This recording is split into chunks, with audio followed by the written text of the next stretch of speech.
बहुत समय पहले एक छोटे से राज्य नूरगढ़ में दो दोस्त रहते थे, रईस और हामिद। दोनों की उम्र लगभग बराबर थी, लेकिन सोच में जमीन आसमान का फर्क था। रईस का मानना था कि किस्मत ही सब कुछ है। वह कहता, जो लिखा है वही होगा, मेहनत करने से कुछ नहीं बदलता। वहीं हामिद का विश्वास था कि अक्ल और मेहनत इंसान की असली ताकत है। वह अक्सर कहता, किस्मत दरवाजा खोल सकती है, लेकिन अंदर कदम तो इंसान को खुद रखना पड़ता है। दोनों के बीच यही बहस अक्सर होती रहती थी, किस्मत बड़ी या अक्ल। अध्याय 1, बहस की शुरुआत।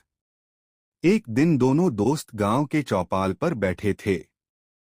पास में बूढ़े लोग बातें कर रहे थे, बच्चे खेल रहे थे। तभी रईस ने कहा, देखो हामिद, तुम चाहे जितनी मेहनत कर लो, अगर किस्मत में नहीं है तो कुछ नहीं मिलेगा। हामिद मुस्कुराया और बोला, अगर ऐसा होता तो किसान खेत में बीज क्यों बोते?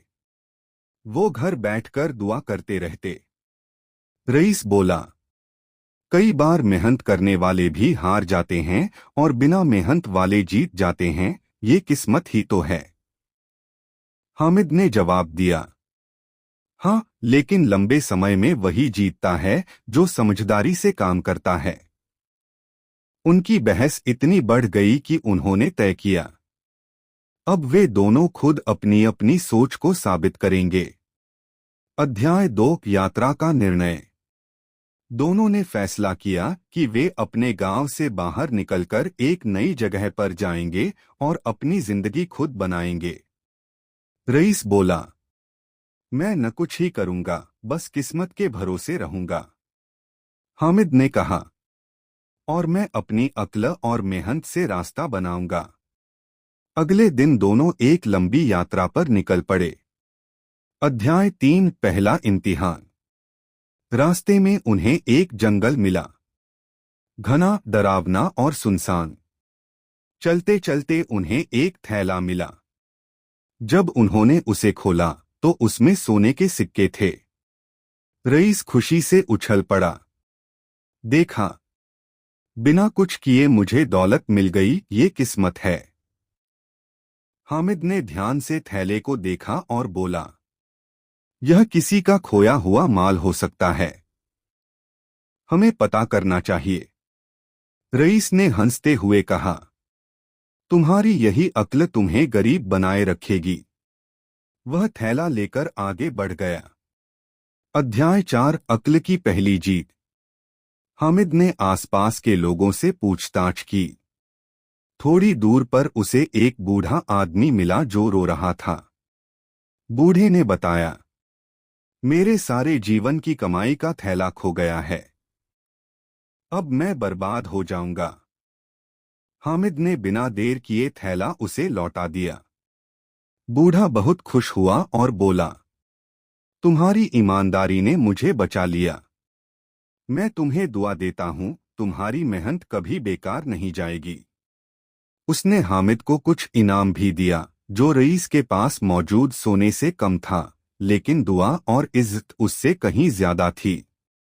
अध्याय 5, किस्मत का पहला झटका। उधर रईस आगे बढ़ते बढ़ते एक शहर पहुंचा। उसने सोचा, अब तो मैं अमीर हूं, मुझे काम करने की क्या जरूरत।